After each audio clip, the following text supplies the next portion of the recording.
Please subscribe and you can download this code from description below. In programming, choosing between signed and unsigned integer types is a decision that depends on the specific requirements of your application. Both signed and unsigned integers have their own advantages and use cases. In this tutorial, we will explore when to use unsigned values over signed ones, along with code examples in various programming languages. Before we dive into when to use each type, let's briefly define signed and unsigned integers. Use unsigned integers when you know that the values will always be non-negative. This can lead to more efficient memory usage and can prevent unexpected behavior in your code. Examples include representing counts, lengths, or indices. C++ example.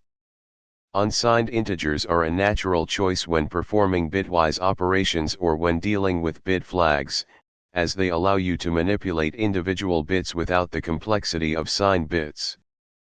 Python example. If you need to store very large positive values that exceed the maximum range of a signed integer, unsigned integers are the way to go.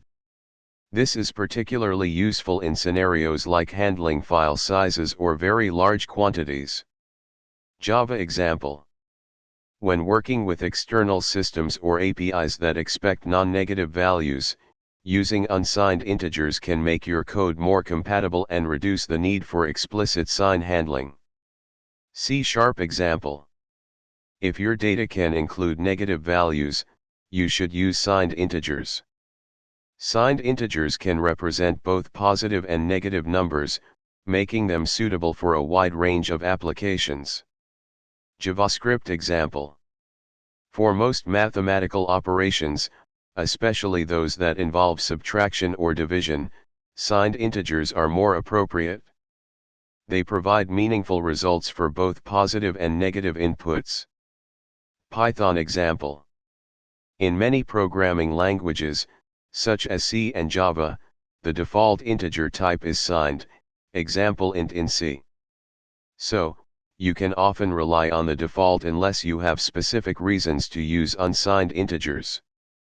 Choosing between signed and unsigned integer types depends on the nature of the data you are working with and the requirements of your application. Use unsigned integers for non-negative values, bitwise operations, large quantities, and interoperability with external systems. Use signed integers when dealing with negative values or performing mathematical calculations. Always consider the specific needs of your project and choose the appropriate integer type accordingly to ensure correctness, performance, and compatibility with other code and systems. ChatGPT.